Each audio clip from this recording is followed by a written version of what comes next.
فرمایا بے شک وہ لوگ جو ایمان لائے اور جنہوں نے نیک اعمال کیے ان کے لیے اللہ کی بارگاہ میں ایسا اجر ہے جو کبھی ختم نہیں ہوگا۔ ان کے لیے نہ ختم ہونے والا نہ منقطع ہونے والا اجر ہے رب کریم کی بارگاہ میں۔ نبی کریم صلی اللہ تعالی علیہ وسلم نے فرمایا ہے کہ اگر کوئی شخص کوئی نیکی کا کام کرتا تھا اور پھر اگر وہ بیمار ہو جائے یا کسی سفر میں چلا جائے تو فرشتوں کو حکم دیا جاتا ہے کہ اس کی نیکی لکھتے رہنا، اس کا اجر لکھتے رہنا، اس لیے کہ مومنین کا اجر کبھی ختم نہیں ہوتا۔ آپ کبھی غور فرمائیں کہ جب اتنا کسی کو اجر ملتا ہے، اتنا اجر ملتا ہے کہ وہ کبھی ختم نہیں ہوگا، تو پھر کرنے کا کام یہ ہے کہ ہم خیر کے کاموں کی منصوبہ بندی کریں، ہر وقت کوئی نہ کوئی عمل صالح کریں۔ کسی شخص کو اگر پتہ چل جائے نا کہ اس بزنس میں پرافٹ ہی پرافٹ ہے، اس کے اندر نفع ہی نفع ہے، تو وہ تو اس کی کئی برانچیں بنانی شروع کر دیتا ہے۔ وہ کہتا ہے یہاں بھی کھول لوں، یہاں بھی کھول لوں، یہاں بھی کھول لوں۔ تو بھائی نیک اعمال ایسا اجر والا عمل ہے کہ جس کا اجر کبھی ختم ہی نہیں ہوگا۔ اب کیا کرنا چاہیے؟ اب بہت سارے نیک اعمال کی منصوبہ بندی کرنی چاہیے۔ اور وہ عمل کیسے کرنے ہیں؟ دو تین چیزیں ہیں۔ سب سے پہلی، کوئی بھی نیک عمل کریں تو اپنی نیت کو درست کریں، حسن نیت کو اپنائیں۔ نیتوں کا بگاڑ، ارادوں کی خرابی، یہ اچھے بھلے اعمال کو ضائع کر دیتی ہے۔ جب ہماری طبیعت اس طرح کی ہو کہ ہم اچھی نیتوں کے ساتھ آگے بڑھیں، خیر کے ارادوں کے ساتھ آگے بڑھیں، ہم اس دین کے ماننے والے ہیں جس پر قیامت والے دن ان اعمال کا بھی اجر ملے گا جو کیے ہی نہیں ہوں گے۔ تو پوچھا جائے گا مالک یہ تو عمل کیا ہی نہیں، تو فرمائے اس کا ارادہ تو کیا تھا نا، نیت تو تھی نا، تم خالص تو تھے نا، موقع نہ بن سکا، تمہارے لیے اسباب نہ ہو سکے، لیکن اجر تو ملا۔ اور امام غزالی فرماتے ہیں کچھ اعمال لے کر فرشتے اللہ کے حضور حاضر ہوں گے، رب کریم فرمائے گا واپس لے جاؤ ان اعمال کو، میرے لیے نہیں کیے، یہ تو کسی اور کو دکھانے کے لیے کیے۔ حسن نیت، اچھا ارادہ، پروگرام اس طرح کا جس میں اللہ کی رضا شامل ہو۔ آپ جب تک نیت کا وضو نہیں کرتے، ارادوں میں اخلاص پیدا نہیں کرتے، اور ہم لوگ جب تک اپنے معاملات میں آگے جانے کے لیے محض اللہ کی رضا کو پیش نظر نہیں رکھتے، اتنی دیر تک عمل بیکار ہے۔ اس لیے کہ نبی پاک صلی اللہ تعالی علیہ وسلم نے فرمایا رب نہ تمہارے مالوں کو دیکھتا ہے نہ تمہارے چہروں کو دیکھتا ہے، وہ تو تمہارے دلوں کو دیکھتا ہے۔ تو سب سے پہلے تو باطنی طور پر یہ بہت سارے لوگ ایسے ہیں زندگی میں آگے جانا چاہتے ہیں، بڑھنا چاہتے ہیں، لیکن ان کے ساتھ حسن نیت کا ساتھ نہیں، ارادوں میں خلوص نہیں۔ وہ جو منصوبہ بندی بنا رہے ہیں اس کے اندر اللہ کی رضا شامل نہیں۔ تو مجھے بتائیے جب اللہ کی رضا ہی شامل نہیں ہوگی تو اللہ کی مدد کیسے شامل ہوگی؟ اللہ کی مدد اس کام میں شامل ہوتی ہے جس میں اللہ کی رضا مطلوب ہو، اور جب مطلوب ہی اللہ کی رضا نہ ہو، دنیا داری، شہرت، پیسہ، مال، دولت، کچھ مل جائے، کچھ اصول ہو جائے، مجھے بھی کچھ جاننے لگ جائے، تو پھر جس طرح کی نیتیں ہوتی ہیں اسی طرح کا اس شخص کو اس کا پھل بھی دیکھنے کو ملتا ہے۔ سب سے پہلے تو اچھی نیت کسی بھی عمل کے لیے، اور اس کے فوراً بعد مناسب منصوبہ بندی۔ مسلمانوں کا آج سب سے بڑا مسئلہ یہ ہے کہ یہ کام کرتے ہیں لیکن کسی منصوبہ بندی کے تحت نہیں کرتے۔ ہم اپنے کاموں کو مرتب نہیں کرتے، نظم و نسق کا حصہ نہیں بناتے، ہمارے کام بے ترتیب ہوتے ہیں، الجھے ہوئے ہوتے ہیں۔ ہم جن پیارے نبی کریم صلی اللہ تعالی علیہ وسلم کے غلام ہیں، حضور ہر کام کرتے تھے تو مناسب منصوبہ بندی کے ساتھ فرمایا کرتے۔ جنگ بدر کا موقع ہے تو نبی پاک علیہ السلام نے پہلے مجلس مشاورت منعقد کی ہے، صحابہ سے رائے لی ہے، اس کے بعد صفوں کو سیدھا کرایا، ہر آدمی کی اس مقام پر ڈیوٹی لگائی، اور پھر اللہ کے محبوب نے مصلی بچھا کے اللہ سے مدد کا سوال کیا۔ جنگ احد کا موقع ہے تو سرکار نے ڈیوٹیوں کو تقسیم فرمایا۔ ایک چھوٹا سا حصہ صحابہ کا، ایک جماعت جس کی ڈیوٹی تھی کہ یہ درہ تم نے نہیں چھوڑنا، تو ایک درہ ہی چھوڑا ہے انہوں نے، تو اس کا نتیجہ بہت ساری شہادتوں کی صورت میں سامنے آیا ہے۔ جنگ خندق کا موقع ہے تو سرکار کی منصوبہ بندی دیکھیں، 10,000 کا لشکر مدینے پہ حملہ آور تھا، ٹھنڈ تھی، قحط تھا، تو مدینے کے تینوں جانب تو مکانات تھے، کافر داخل ہی نہیں ہو سکتے تھے، کونا خالی تھا۔ تو نبی کریم علیہ السلام نے صحابہ سے مشورہ کیا تو حضرت سلمان فارسی نے کہا خندق کھود لینی چاہیے۔ اس خندق کو کھودا گیا، اور پھر وہ 10,000 کے لشکر کو جس طرح روکا گیا ہے اور جس طرح وہ ناکام ہو کر لوٹ گئے ہیں، اللہ تبارک و تعالیٰ نے اس کو فتح عظیم مسلمانوں کی بنا دیا۔ فتح مکہ کا موقع آپ دیکھ لیں تو حضور کی منصوبہ بندی دیکھیں، سب سے زیادہ دینی لوگوں کو ضرورت ہے مناسب منصوبہ بندی۔ وہ اللہ خیر کرے گا جی، وہ بسم اللہ جی تسی آ جاؤ۔ وہ خدا کے بندے، جن بزرگوں کا آپ نام لے رہے ہیں اور جس دین کی آپ بات کر رہے ہیں، وہ دین ہی منصوبہ بندی کا حکم دیتا ہے، حکمت عملی سے اور تدبر سے چلنے کی بات کرتا ہے۔ وہ دین ہی کہتا ہے کہ آپ چیزوں کو مرتب کر کے کریں، بے ترتیب اور بے ڈھنگے، یعنی ایک شخص کے بکھرے ہوئے بال تھے، الجھی ہوئی اس کی حالت تھی، تو نبی پاک علیہ السلام نے دیکھ کے فرمایا کتنا اچھا ہوتا اگر یہ کنگھی کر لیتا، تو یہ سوار لیتا اپنے آپ کو۔ پسند کیا نبی پاک۔ آپ اچھی منصوبہ بندی کے ساتھ آگے بڑھیں، آپ کسی کام کے لیے لوازمات بھی جمع کریں، پر آپ کا اس کے لیے طریقہ کار مرتب کرنا۔ ایک بڑی سادہ مثال ہے، کام کو کام سکھاتا ہے۔ جب آپ کوئی کام کرتے ہیں تو کام کرنا آ جاتا ہے، لیکن جب کام لوگ کرنا ہی نہیں چاہتے پھر ان کو کام کرنا نہیں آتا۔ کام کو کام سکھا دیتا ہے۔ حضور فتح مکہ کے لیے تشریف لے گئے تو نبی پاک علیہ السلام نے صحابہ کرام سے فرمایا ہر آدمی اپنی الگ سے آگ جلائے گا کھانا پکانے کے لیے۔ ایسا ہوتا نہیں تھا روٹین میں، مطلب اب کھانا پکانا ہے 500 کا 1000 آدمی کا تو ٹھیک ہے، ایک جگہ پہ کھانا پک سکتا ہے، دیگیں پکا نہیں لیتے ہم لوگ۔ فرمایا ہر مجاہد اپنا چولہا جلائے۔ تب جب 10,000 چولہے جلے تو ان کے ذہن میں تو نہیں تھا نا کہ ایک ایک بندے نے جلایا ہے۔ وہ جب چڑھے پہاڑیوں پر کفار مکہ اور انہوں نے منظر دیکھا تو انہوں نے کہا یہ تو کوئی لاکھوں لوگ آ گئے، یہ تو بڑا عجیب صورتحال ہے۔ ان پر تو روب طاری ہو گیا، اور وہ جو تھوڑا بہت مزاحمت کرنا چاہتے تھے جناب ابو سفیان نے واپس آ کے کہا سی بھی نہ کرنا، کیونکہ جتنا بڑا وہ لشکر ہے۔ جناب عباس سے کہنے لگے حضرت ابو سفیان ابھی مسلمان نہیں ہوئے تھے، کہنے لگے دیکھیے آپ کے بھتیجے کس شان و شوکت سے مکے میں داخل ہوئے۔ اسلام کسی کو دقت نہیں دیتا، لیکن نبی پاک علیہ الصلوۃ والسلام نے فرمایا فتح مکہ کے موقع پر کہ تنگ گلیوں سے داخل ہونا ہے ہم نے مکے میں، کشادہ گلیاں موجود ہیں، کیوں تنگ گلیوں سے داخل ہونا ہے؟ جب تنگ گلیوں سے لشکر گزرتا تھا تو گھوڑا گزرا، دوسرا گزرا، تیسرا گزرا، یہ تو گھنٹوں پتہ نہیں کتنا کوئی لمبا لشکر ہے، ان کو سمجھ ہی نہیں آ رہی تھی۔ آپ مناسب منصوبہ بندی کریں، آپ کا انداز خوبصورت ہو، آپ بہترین طرز کے ساتھ کام کریں، پھر آپ کو اندازہ ہوگا کام کیسے کرنا ہے۔ ہمیں نہ لوگ کام نہیں کرنے دیتے، لوگ پتہ کیا کہتے ہیں، او بسم اللہ پڑھو جی اللہ خیر کرے گا، او بھائی اللہ تو خیر کرے گا، پر رب کریم نے بھی تو اصول دیے ہیں نا، سارے جانوروں کی قربانی نہیں ہوتی، جانور بھی مخصوص ہوگا، اس کی عمر بھی مخصوص ہوگی، وقت بھی مخصوص ہوگا، ایام بھی مخصوص ہوں گے، طریقہ کار ہوگا۔ آپ بے ترتیب جب کام کرتے ہیں تو اس میں الجھاؤ پیدا ہوتے ہیں۔ مناسب منصوبہ بندی، ایک اچھی ترتیب، ایک منظم۔ میں شروع میں جب ہم نے محفلوں کا آغاز کیا تو میں نے دعا کا ٹائم لکھنا شروع کیا، اتنے بجے دعا ہو جائے گی، تو لوگ مجھے کہنے لگے آپ عجیب آدمی ہیں، اتنے بجے دعا ہو جائے گی، یہ کیسے ہو سکتا ہے، لوگ تو آتے ہی نہیں۔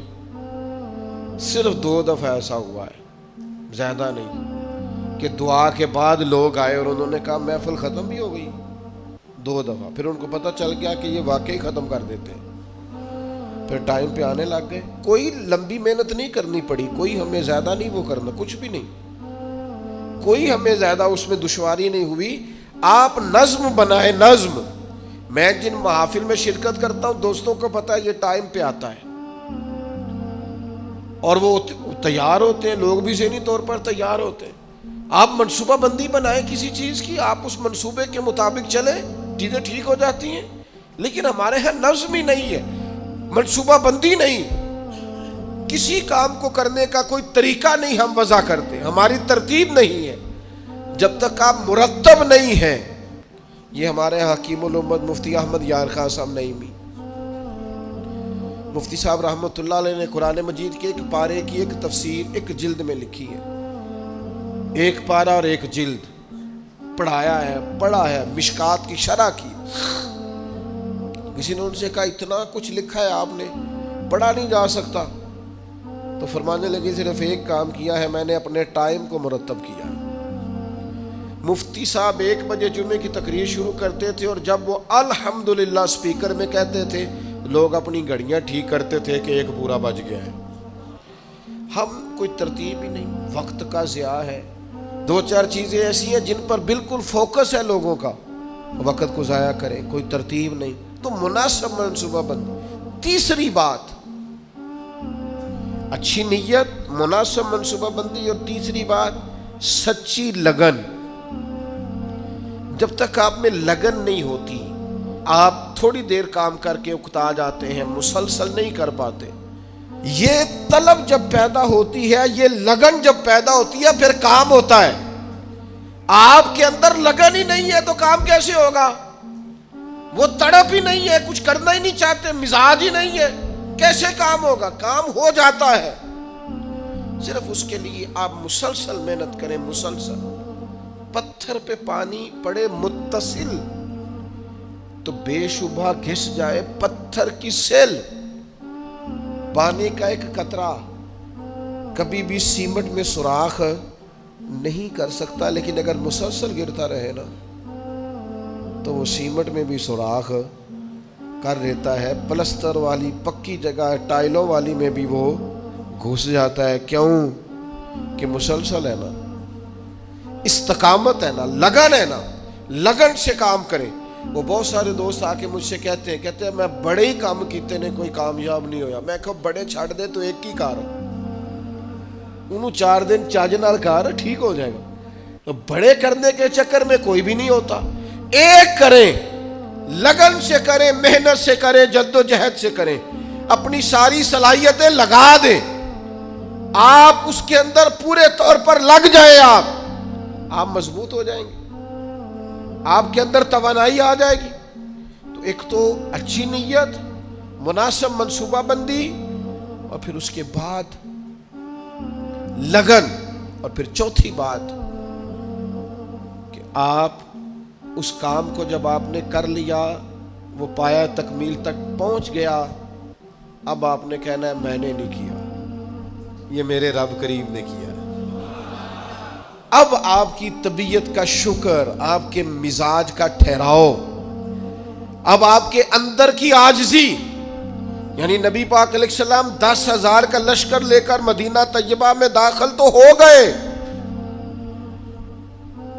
لیکن حال یہ ہے کہ سرکار نے کالا امامہ باندھا ہوا ہے, اونٹنی پر سوار ہے, اور حضور نے یوں گردن جھکائی ہوئی ہے کہ کئی دفعہ اونٹنی کی گردن سے بھی سرکار کی گردن نیچے دکھائی دیتی یا بظاہر. کیوں؟ کہ سرکار نے اپنا سارا اپنے رب کی بارگاہ میں جھکا دیا کہ جو کچھ ہے مالک کا ہے. نیت بھی آپ کی ٹھیک تھی, منصوبہ بندی بھی آپ نے کی, اور پھر اس پر لگن بھی آپ کی تھی, پر جو نتیجہ نکلے گا اس میں آپ شکر اللہ کا ادا کریں گے. اور جب تک آپ اللہ کا شکر ادا نہیں کریں گے اتنی دیر تک محسوس نہیں ہوگا کہ آپ کی توجہ اللہ کی جانب ہے. قرآن مجید نے کہا لَئِن شَكَرْتُمْ لَأَزِيدَنَّكُمْ, اگر کرو گے نہ شکر تو میں نعمتوں میں اضافہ کر دوں گا. وَلَئِن كَفَرْتُمْ إِنَّ عَذَابِي لَشَدِيدٌ, اور اگر کفران نعمت کرو گے تو پھر میرا عذاب بھی بڑا سخت ہے. شکر کا مزاج ہو۔ حضور علیہ السلام نے فرمایا قیامت والے دن کہا جائے گا وہ حمد کرنے والے کہاں ہیں؟ تو کہا 70,000 بندہ کھڑا ہوگا تو رب فرمائے گا ان سے حساب نہیں لینا، انہیں بغیر حساب کتاب جنت میں بھیجنا ہے۔ مالک یہ حمد کرنے والے کون ہیں؟ فرمایا یہ وہ ہیں جو ہر حال میں اپنے رب کا شکر ہی ادا کرتے۔ طبیعت پھر شکر والی ہو، مزاج اپنے رب کے حضور جھکنے والا ہو، یعنی نعمت ملنے پر یہ خیال نہ ہو کہ جناب یہ میری محنت کا نتیجہ ہے، آخر میں انسان کہے یہ میرے رب نے فضل کیا ہے اور مجھے عطا فرمایا ہے۔ حضرت نعمان بن بشیر رضی اللہ تعالیٰ عنہ بیان کرتے ہیں کہ نبی پاک علیہ السلام نے فرمایا نعمت کا اظہار کرنا شکر ہے اور نعمت کو بیان نہ کرنا یہ ناشکری ہے۔ آج آپ دیکھ لیں، غریب تو بتاتا ہے میں غریب ہوں، کبھی امیر نے بھی بتایا میرے پاس کتنے پیسے ہیں۔ حالات خراب ہونے پر تو لوگ اظہار کرتے ہیں، صحیح ہونے پر بھی کرتے ہیں۔ ہماری طبیعت کا تقاضا ہی نہیں ہے، بیان نعمت ہے ہی نہیں، بلکہ قرآن مجید نے یہ شکوہ کیا ہے کہ جب انسان کو تکلیف پہنچتی ہے تو رب کو یاد کرتا ہے، اور جب آسانی ہو جاتی ہے تو سب سے پہلے مالک کو بھولتا ہے۔ اللہ کی بارگاہ کا شکر، او گن تو صحیح یار کبھی نعمتیں خدا کی کتنی زیادہ، ہر وقت تیری طبیعت جھکی رہے گی اپنے مالک کی بارگاہ۔ اور پھر یہ جو شکریہ ہے نا، یہ فطرت ہے، فطرت۔ جب آپ شکر گزار ہوتے ہیں تو اس کا مطلب ہے آپ فطرتاً ایک خوبصورت انسان ہے۔ آپ نے کبھی جانور دیکھا ہے وہ بھی شکر ادا کرتا ہے؟ کاٹنے والا جانور بھی ہو تو وہ اپنے مالک کو نہیں کاٹتا، کیوں کہ وہ کہتا ہے یہ مجھے چارہ کھلاتا ہے، یہ مجھے پانی پلاتا ہے، یہ دھوپ چھاؤں میں میرا خیال رکھتا ہے۔ یعنی آپ کا پالتو جانور کاٹنے والا بھی ہو اور آپ اس کا زخم بھی صاف کر رہے ہوں تو وہ آپ کو کاٹتا، یعنی جانور بھی کہتا ہے کہ یہ میرا محسن ہے اور وہ محسن کا شکریہ ادا کرتا ہے۔ شکریہ ادا کرنا تو فطرت ہے۔ نبی پاک علیہ السلام نے فرمایا جس نے لوگوں کا شکریہ ادا نہیں کیا اس نے اللہ کا بھی کوئی نہیں کرنا۔ مزاج تشکر والا رکھنا، یعنی قرآن مجید نے کہا، رب فرماتا ہے میرا بھی شکر ادا کرو اور اپنے والدین کا بھی شکریہ ادا کرو۔ جو دعا سکھائی ہے وہ دعا بھی شکریہ والی ہے۔ وَقُلْ رَبِّ ارْحَمْهُمَا كَمَا رَبَّيَانِي صَغِيرًا، یا اللہ ان دونوں پہ رحم فرما، جب میں چھوٹا تھا تو انہوں نے میری پرورش کی تھی۔ یعنی یہ دعا بھی شکر کے طور پر ہے کہ مالک انہوں نے مہربانی بڑی کی ہے۔ شکر فطرت ہے۔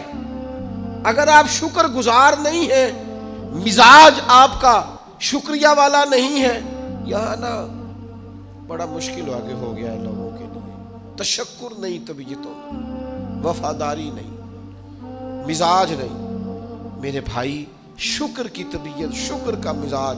حضرت موسیٰ علیہ السلام نے اللہ کی بارگاہ میں ایک دفعہ عرض کی، مالک میں تیرا شکریہ کیسے ادا کروں؟ میں تیری کوئی چھوٹی سی چھوٹی بظاہر نعمت بھی دیکھتا ہوں تو سوچتا ہوں ساری عمر بھی عبادت کروں تو اس نعمت کا بھی شکر ادا نہیں ہوتا۔ وہ جو ان کے دل کی گہرائیوں میں بات ہے وہ اپنے جذبات کا اظہار کر رہے ہیں۔ حضرت موسیٰ کلیم عرض کرتے مالک میں تیری چھوٹی سی چھوٹی نعمت بھی کبھی دیکھتا ہوں نا تو سوچتا ہوں ساری عمر بھی اس کے لیے عبادت کروں، جھکا رہوں سجدے میں، تو اس نعمت کا شکر ادا نہیں ہو سکتا تو ساری نعمتوں کا کیسے کروں؟ تو جب یہ جملہ کہا نا حضرت موسیٰ نے تو رب کریم نے فرمایا اے کلیم اب آپ نے میرا شکر ادا کیا ہے۔ یہ سمجھیں آپ اس پہلو کو، یعنی جب یہ احساس پیدا ہو گیا نا کہ چھوٹی سی چھوٹی نعمت کا بھی شکریہ ادا کرنے کی طاقت ہم میں، فرمایا اب تو نے شکر ادا کیا ہے، اب سمجھ آئی ہے شکر کی۔ اور میرے عزیز جب مزاج شکر والا ہو، طبیعت شکر والی، ہر وقت مالک کا شکر، ہر وقت مالک کا شکر، ہر وقت مالک کا، یہ مزاج کا بھی پیدا۔ حضرت داؤد علیہ السلام نے اللہ کی بارگاہ میں عرض کی مالک مجھے بتا تو صحیح ایک نعمت کا شکر ادا کر کے میں اسے دیکھتا ہوں تو ساتھ ہی مجھے دوسری نظر آ جاتی ہے، اس کا شکر ادا کرتا ہوں تو تیسری نظر آ جاتی ہے، تیسری کا شکر ادا کرتا ہوں تو چوتھی۔ تو مالک نعمتیں اتنی زیادہ ہیں، آخر میں شکر کیسے ادا کروں؟ تو رب کریم نے فرمایا اے داؤد آپ تو اپنے رب کی معرفت پانے لگ گئے ہیں، کو تو معرفت ہونے لگ گئی ہے، معرفت الہی پا گئے آپ نعمتیں گنے، زندگی میں گنو، آنکھ کی نعمت گنو، کان کی نعمت گنو، سمجھ کی نعمت گنو، آپ چلنے کی، چھونے کی، پکڑنے کی، سمجھنے کی نعمت شمار کرو، گنو۔ اللہ نے ماں باپ دیے، بہن بھائی دیے، اچھے استاد دیے، مشائخ دیے، گنو۔ اس کریم رب نے کرم کیا اور اپنے لاڈلے نبی کی امت بنایا، گنو، شمار کرو، اس نے کرم کیا۔ اور ایک وقت ایسا بھی آیا کہ اس نے بیت اللہ کے سامنے لا کھڑا کیا، ایک وقت ایسا بھی آیا کہ گنبد خضرا کے سامنے کھڑے ہو کے درود و سلام بھی پڑھا۔ کرو شمار وہ نعمتیں کہاں کہاں، کس کس مقام پر، اور خود ہی اللہ کا قرآن بولا تم اگر نعمتیں گننا چاہو تو گن سکتے نہیں۔ مزاجوں میں شکر پیدا ہو جائے نا، طبیعت ٹھنڈی۔ میں اکثر کہتا ہوں، کبھی کبھی نہیں اکثر کہتا ہوں، میں کہا کرتا ہوں خدا جانے بلندی ہے کہ پستی، پر جہاں میں ہوں وہاں کوئی نہیں ہے، جہاں میں ہوں وہاں، یعنی میں نے زندگی میں یہ سنا ہمیشہ عمر بھر لوگ محفلوں میں نہیں آتے، پھر میرے دوستوں نے میرے کانوں میں یہ بھی کہنا شروع کر دیا تسی نہ اعلان کریا جے پھر سڑکوں بندے نہیں سامنے جاتے۔ وہ کبھی میں نے اب زندگی میں کہتے تھے لو جی لوگ اسکولوں میں بچے بھیجتے ہیں اور کالجز اور یونیورسٹی میں بھیجتے ہیں، مدرسوں میں نہیں بھیجتے، پھر یہ کہ دور دراز سے سفارشیں آنے لگ گئیں کہ تسی ان ساڑا بچہ نہیں داخل کر دیں۔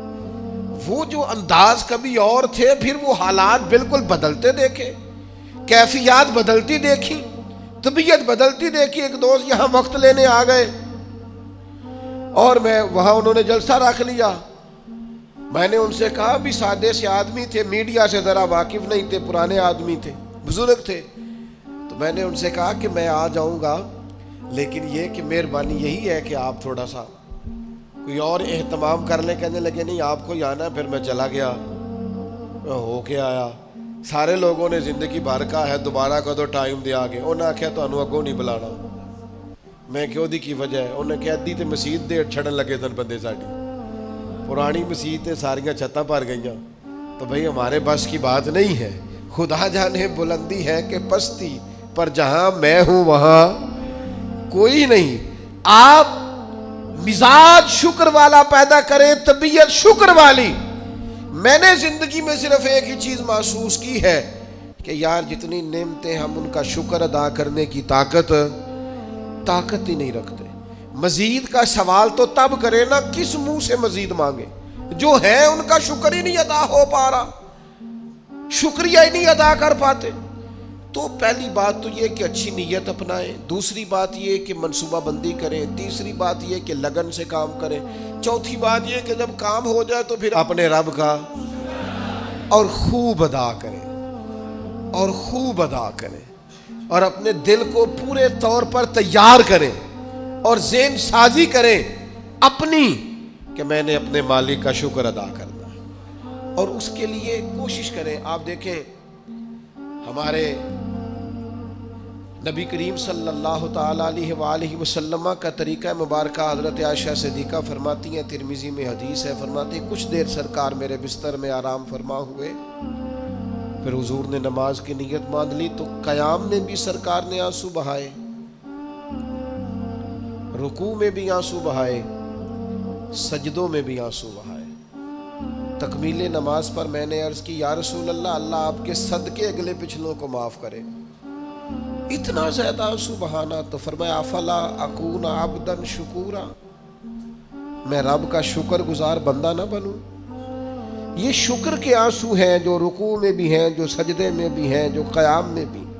تو میرے بھائی کبھی شکر کے آنسو بھی بہا، کبھی شکر کا رکوع بھی کر، کبھی شکر کا سجدہ بھی کر، کبھی شکر کا قیام بھی کر۔ کبھی شکر کے نفل بھی پڑھ، اس لیے کہ اللہ تبارک و تعالیٰ نے خاص رحمت کی ہے۔ ہمارے ہاں بے چینیاں اس لیے بڑھتی ہیں کہ جو نعمتیں ہوتی ہیں ان کی قدر نہیں ہوتی، جو نہیں ہوتی ان کی طلب ہوتی۔